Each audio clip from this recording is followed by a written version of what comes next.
Sile, sile, bidi bari bari ma on. Misala tequila, my life. My father tequila, my life. Rijala tequila, rijala banana na patitina.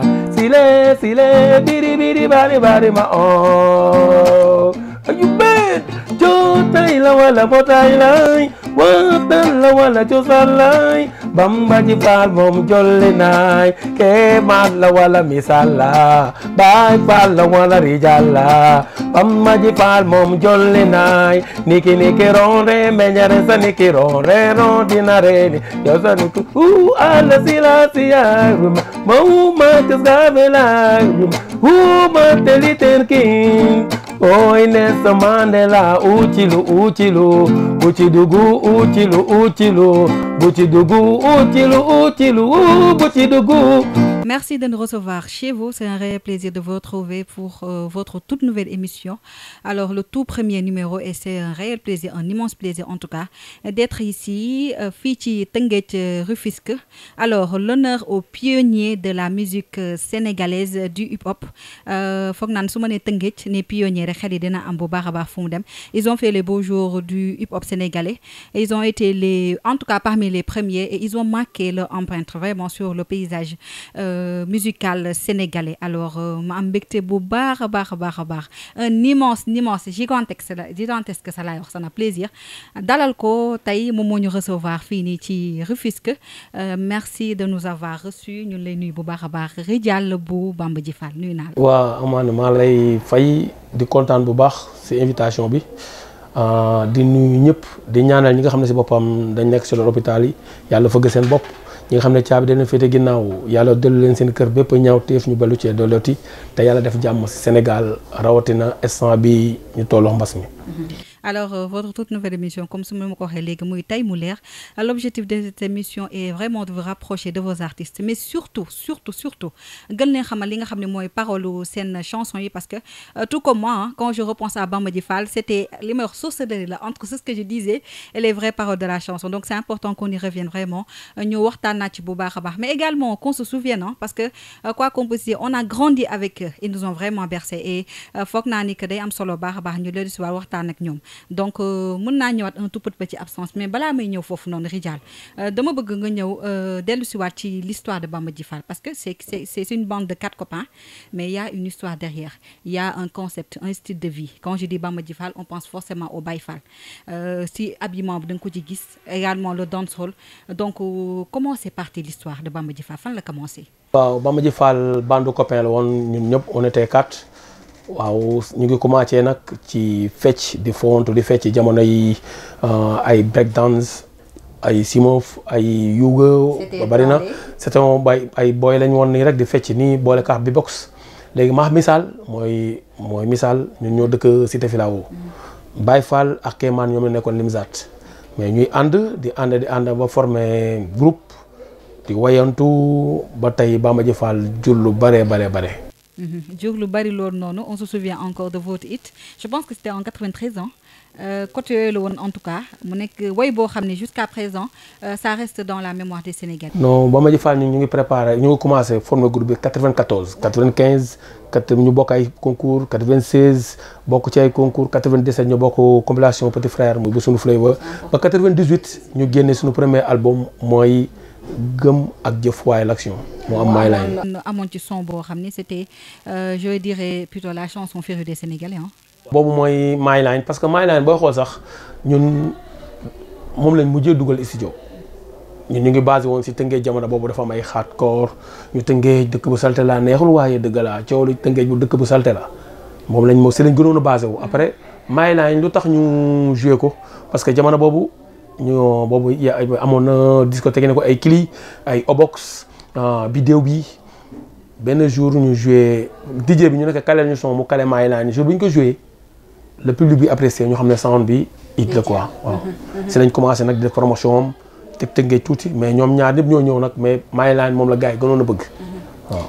den ñëwaat un tout petit peu ci paroles yi mais loolu ci kanam lay doon incha allah suñu desaatee ci My Line un succès retentissant jusqu'à présent comme ni ma ko waxee les Sénégalais se souviennent encore de cette chanson les Sénégalais ont vécu ont grandi avec cette chanson et l'ont adoré en quoi qu'on puisse dire comment vous avez vécu ce succès naka ngeen ko dundee woon Bamba Ji Fall c'était Bamba Ji Fall. waaw parce que liñ ko dundee métti kon ni ñu dundee lépp parce que ñun nag dañ teel a am tur parce que avant ñu génne album lañ def région yëpp presque yëpp ay Kaolack dem ay Saint-Louis dem Ziguinchor dem ba Gambie dañ daan dégg concert dem ba Gambie duñ am passant bu ñu paree Madial ñibbisi wax booy yu bëri fekku leen ci booy yu bëri fekku leen ci mais jamono boobu noonu leen demoon am fëggu bi nii commencé am succès moo tax bi ñu génnee My Line dafa ànd ak adduna bi yëpp loolu la demee.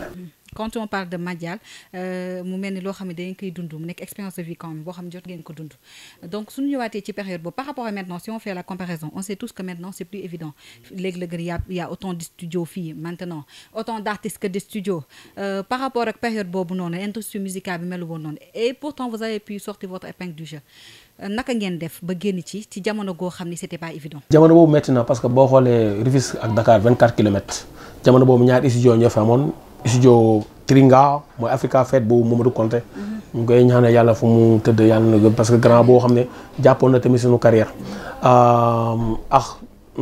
notri ay Sam Musique ñoo fi nekkoon mais jamono boobu benn télé moo fa amoon muy RTS pour nga siiw problème la mais ñun ñu fexe ba bokk ci loo bi nga xam ne job rek moo am solo parce que jamono boobu daañu lekk daañu nelaw daañu def dara lépp pour gars yi xam ñu moo taxoon yàlla may ñu loolu quoi. anecdote laa bëgg ko anecdote ci yoo xam jot ngeen ko dund en tant que bande de copains avec succès bi ngeen amoon ni mu meloon Bamba Ji Fall les concerts le public la relation humaine ay anecdote laa bëgg ci li ngeen jot a dund. waaw li ma benn affaire moom ci gën a marqué parce que bi ñuy génne suñu premier album boobu dañ toog fii boobu bokk nañ compilation Petit Frère ñu wax tonton mag dañ bëgg a génne album. léegi ñu dem jël benn néeg Gueule Tapée fay ko 1 mois bitig bi ñu jàkkaarloo woon ñu jox ko li ñu war a dundee 1 mois 7 jours yi jeex amatuñ lu lekk. 7 jours yi lekk bi jeex léegi ñu wër fu ñuy lekkee. ñuy wër fu ku ko doon bëgg a lekk ci yéen ku ci doon. man parce que man xam nga sax maa leen pon doole parfois ma ne yéen sax doo leen lekk. jaay leen doole. benn jour am ay concert yu am Dakar quoi. ci guddi gi ma génn rek ma ne la mais am na fi benn concert ba ma woon Gueule Tapée gars yi ne ma non mënuñu jouer bu ñu ñëwee duñu jouer jour boobu Ella moo nekkoon manager daara ji ñu dajeex moom fekk boobu daara ji dañu fa doon jouer jour bi ñu ñëwee jouer si concert bi mais non gars yi dañ doon jàpp xutti suñu yére jour bi ñu ñibbisee Baye Fall mooy ki ci gënoon tuuti quoi Baye Fall moom borom secret yàlla bi Baye Fall dañoo wax ne yàlla fay nañu loolu moom la jàppoon dama rek parce que mosuñu parce que loolu dafa garaaw quoi parce que jour boobu lañ gis noonu. c'était pas évident waroo leen woon yéeg. non mënuñu woon jouer ñu jouer noonu nag ñu xam ne nag instant bi am nañ dara c'est lañ ñibbee. yooyu ban année la. année boobu 98 la avant ñuy génne album ay 98 la avant ñuy génne album ñu dem fa jël fa benn 1 mois si lañ génne affaire bi nag si lañ ñibbisee Rufisque après dañ ci teg ñu ngi tudd ñuy génne album bi 24 octobre. après rek maranaam kii bi ñëw koor gi ñëw xam nga koor bi ñëwee doo teg dara après ñu def si lañ defee clip dem si Talla Diagne ñu def dépôt vente lañ def si Talla Diagne muy génnee def duplication bi ñu dépôt vente bu génnee jël ci pourcentage ñu am ci noonu ñu def suñu clip bi ñu defee clip bu My Line nag si la affaire bi cëpp. le choix de la musique ayca. national de la jeunesse ñëw. ñu représenté Cap-Vert kër gi représenté Kaolack. ñoom kaw gi ay kër gi ay caat ay kilifa moo tax. suñuy waay lañ mos a doon parce que Kaolack bi ñu fa daan dem ñoom dañ daan jouer première partie parce que ay gars yu cool lañ. léegi bi ñu ñëwee ñoom jour boobu sax ñoom ñoo jël trophée bi. ñoo demoon final ñoo ñu gagné parce que affaire bi doon wax ci civisme la doon wax. ñun nag ñu comprendre xam nga c'est que boobu ñu on était trop dancehall tuuti kii bi noonu quoi parce que sound bi nga xam ne da nga koy def. mu nekk tuuti commercial. gars yi tàccu nañ mais jury yi ñoon noté dañ ne parce que ñoom dañ wax ci civisme ak ci. c'est par rapport au texte. gars yi jox leen trophée bi. ma ñëw ci fi nga taxaw ni les relations que vous avez eues avec les artistes de cette époque su ma fàtte ko ay Prix France Daara J Dabrans Sunu Flavor autant de groupes yoo xam ne ñoom tamit ñi ngi fi woon tamit seen jamono boobu doon quelles sont les relations yan relation ngeen amoon ak ñun Bamba Ji Fall ñun ñëpp lañ amoon relation parce que ñun ñoo nekkoon daal Baye Fallu hip hop bi Baye Fallu hip hop bi tey boo xoolee sax buñ daan joué ko Ambroise Gomis danaan wax ak kii waaye te mu daan def te mu nekk américain bi waaye te mu nekkoon RTS dañ daan wax sax lycée américain et typiquement njaareem parce que ñun dañ daan rabe ak li ñuy solo dañ naan lii c'est typiquement njaareem mais lycée américain parce que boo xoolee ay solo ay njaxas ay bu yi gars yi di ñoo di fii yëpp ñoo fi génne ay solo ay njaxas ay ñëw ne Baye Fall waaye tuba yu rëy yi indi këll yi indi kii noonu ñoo ko si dugal quoi ba gars yi tey jii nag. Et pourquoi ce choix nga porox ndor tam ñëwaat tam ci choix dancehall bi parce que en cette période c'était plus soul hip hop boobu lañ doon gën a gis quoi avant Rapadio di ñëw bien sûr pourquoi ce choix dancehall beeg. parce que ñun xam nga moo tax ñu teel a bëgg ay dancehall ay parce que ñun dañ daan dem Gambie ñun mënuñu doon toog un mois te dem ñu Gambie bu ñu demee Gambie bu ñu demee dañuy dem si marché bi ba kaw ut ay instrumental ay Bontiki la Sis la Keppelton ay Morgan Héritage bu ñëwee nag di si teg ay tey boo xoolee loolu ñun ñi si njëkk a def si lañ bokk di leen génne di ko génne bu ko génnee booy na on est seen instrumental yi ngeen teg baax na si lañ commencé noonu ba tey ji tey boo xoolee. mu nekk choix boo xam ne ça paie quand même parce que quoi qu'on puisse dire dancehall du xewi peut-être kii mooy changé mais du xewi. parce que léegi booy boo xoolee sax même rab bi benn rab bi ñuy def boo ko xoolee day jàpp tuuti ay sound carré yi nga xam ne lii c'est typiquement dancehall tey zouk boo ko tegoon léegi nii boo yokkee baar yi nii si boppam mu jox la dancehall. moo tax booy yu bari moom la ñuy def nii moo tax boo xoolee yenn booy yi dañuy def trap boo ko xoolee mën nga def dancehall mën nga si def lépp noonu la demee. En 2000 vous revenez avec un autre album. mu nekk 2000 si lañ génnee sunu deuxième album muy gën gi dëkk moo amoon Remember. Ouah silence I remember si la demee c'est que nag boobu nag nouveau international. mais kii waat ma ko tuuti intonation un tout petit peu pour qu'on puisse se rappeler. Ouah silence I remember Marcus Garvey I remember Martin Luther King Nelson Mandela Uchidu Buchidugu loola. utilu bi mooy lan noonu. site africaine la boo xam ne daan bañ kon ay Yacine Boubou ay noonu ñu ne nag Nelson Mandela di rendre hommage yi nga xam ne boobu nit ñi ñuul ñi nga xam ne dañ daan fayatal seen der bu ñuul apartheid yi noonu quoi moom nag femme boo xam ne da daan xeexal der bu ñuul moo tax ñu ko si rendre hommage noonu bu ci dugg. mu nekk également une chanson boo xam ne amoon na succès tamit quoi qu'on puisse dire tamit. boo xoolee tax nañu dem si site si Afrique de l'Ouest yu ci bari dem ci yenn pays Afrique yi sama boobu moo ñu si yóbbu après moo ñu yóbbu nag niveau international. Au-delà du succès tu parles de niveau international au-delà du succès qu'est-ce que vous avez gagné lan ngeen ci am en termes de trophées en termes de récompenses parce que quand même am na loo ci jot a am. bu nga ñiy def hip hop war nañ rendre hommage Stéphane Pendra parce que hip hop awards booy xool si ñi ko fi njëkk moo ko fi génne ñun amul lu ñu amoo si hip hop awards léegi gars yi di def nii rek léegi ay bande de copains ñun jël nañ meilleur rappeur meilleur groupe performance de tous les temps jël meilleure vente meilleur clip loo xalaat si hip hop jël nañ ko. D'accord li ñu dese si temps xam naa ni taxut a bëri noonu on va un peu venir si benn reportage boo xam jot nañ ko def on est parti sur le terrain pour voir les Sénégalais se souvenir de cette chanson mythique de My Line ils nous ont chanté la chanson dégg nañ ci bu nekk nag mais ils ont également posé des questions pour laaj leen seen retour dinañ ci ñëw léegi ni ñu dem suivre le reportage qu'on a eu à faire avec les Sénégalais puis on se retrouve tout de suite.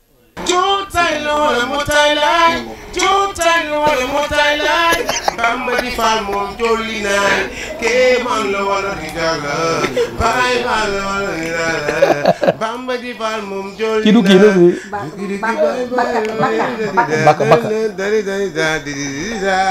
Baka c'est le Bamba Ji Fall le Bamba Ji Fall le Bamba Ji Fall Bamba Ji Fall moom jolli na ke man la wala misala bay Fall la wala digala Bamba Ji Fall moom c'est la Bamba Ji Fall c'est la Bamba Ji Fall ci bi oh ci bi yaa ma gën a xam yooyu. c'est le Bamba Ji Fall naa daje booy ñu génn album. c'est le Bamba Ji Fall.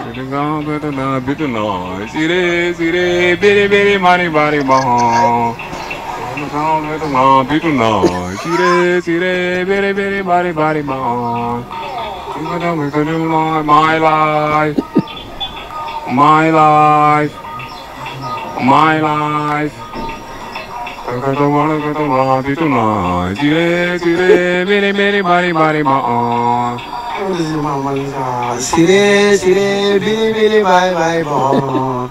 Gis nga reportage bi ñu def sénégalais yi pour dire que chanson bi vraiment daf leen marqué gis nga nuñ ko wayaatee bien qu'ils ont massacré les paroles naka ngay dundee lii nii nga gis des années après plus de 20 ans après on chante encore la chanson. parce que lii moom dafa am benn phénomène la woon quoi parce que morceau bi moom daanaka moom boo ko remixé nii sax du melaat nii parce que am na chanson yoo xam ne morceau yoo xam ne kenn du ko remix da nga koy bàyyi noonu rek mu dem nga defi leneen.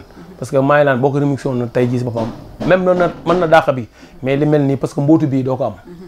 mais baa xam nga ne askan gépp ñu ngi koy laajaat gars yi non seulement nee nañu te man dem na poñe le retour c'est pour quand également le remix de Maylaan ils y tiennent quand même.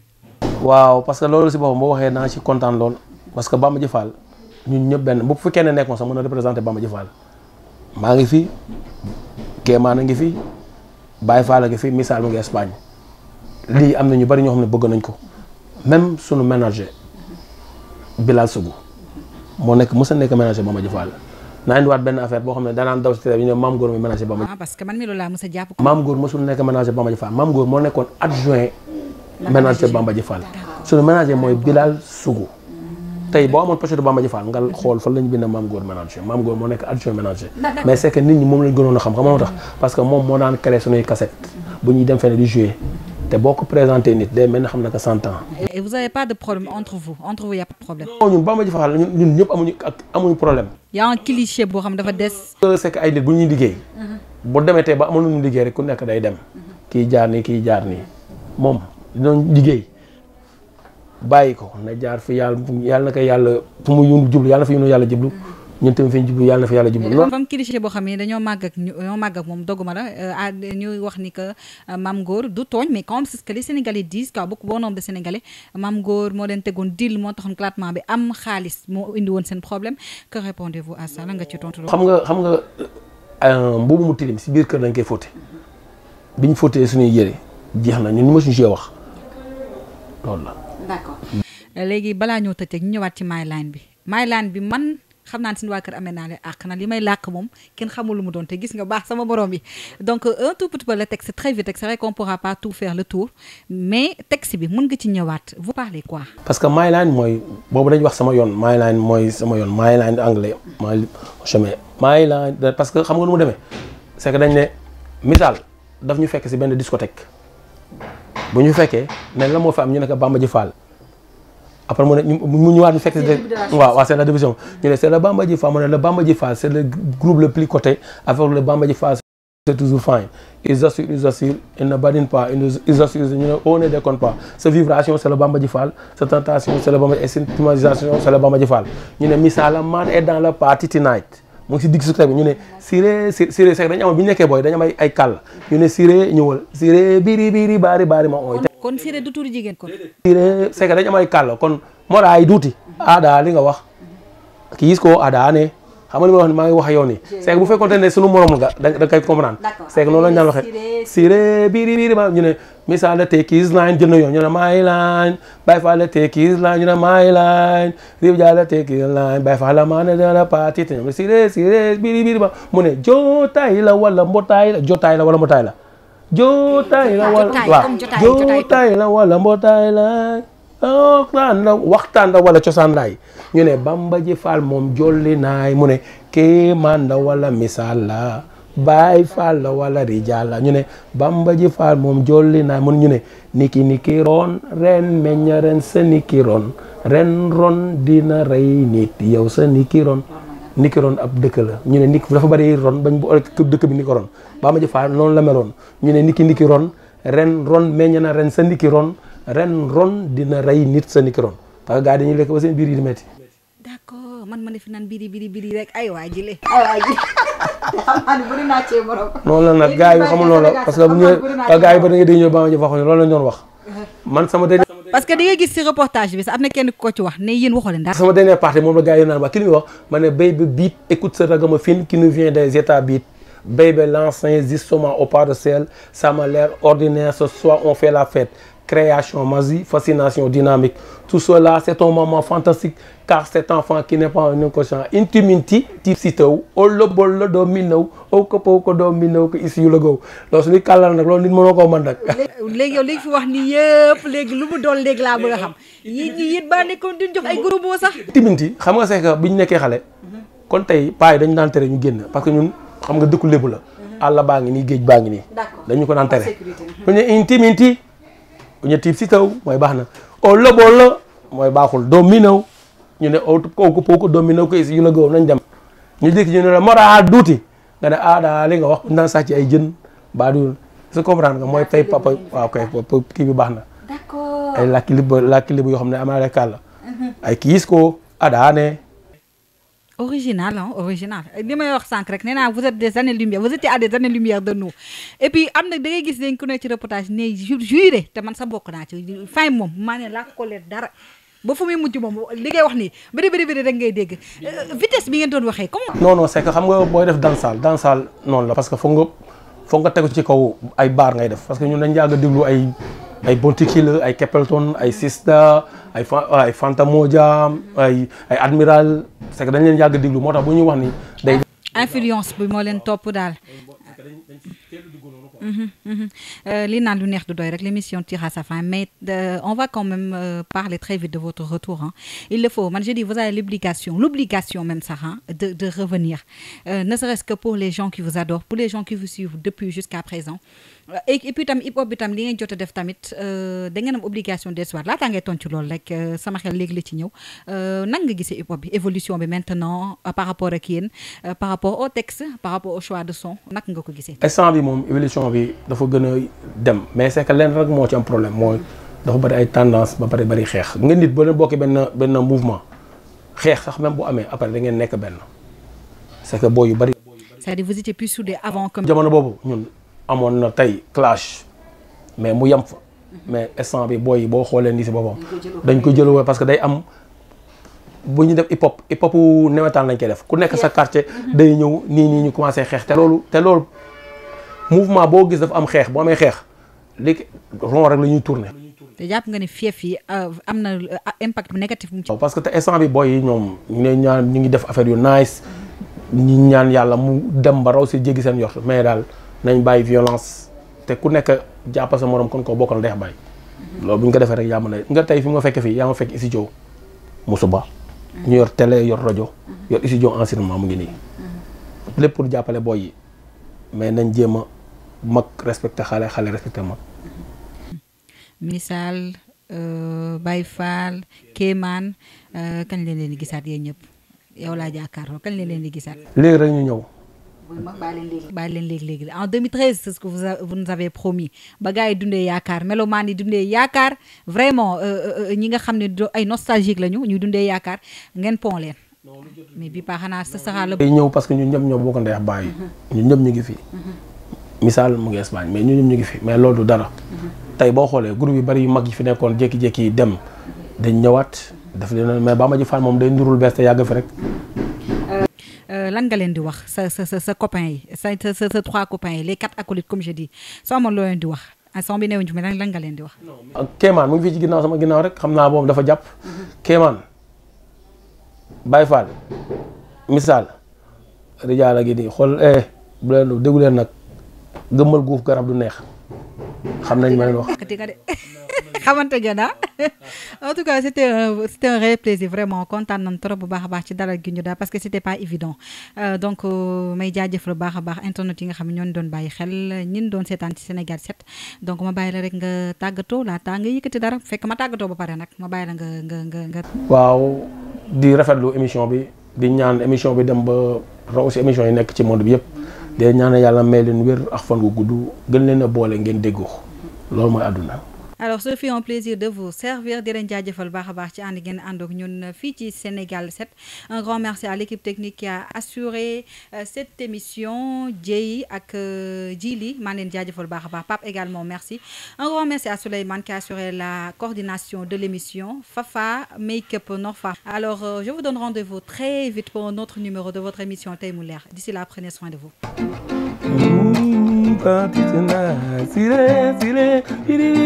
Body, my own. Miss all the tequila in my life. My father tequila in my life. Rijala tequila, Rijala banana party tina. Sile, bidi, body, my own. Are you bad? Joe Taylor, wala potailai. Wala, wala, Josalai. Bamba ji fal mom jolli naay ke mala wala misala bay fal wala rijala bamba ji fal mom jolli naay niki ronde meñare sa niki ronde dinare yo sa niki ala silasiya mo ma tsgavela ma teliter king Oy Nelson Mandela uchilu buchidugu buchidugu remember ala silasiya remember te nag yaa ngi si musu ba ampaya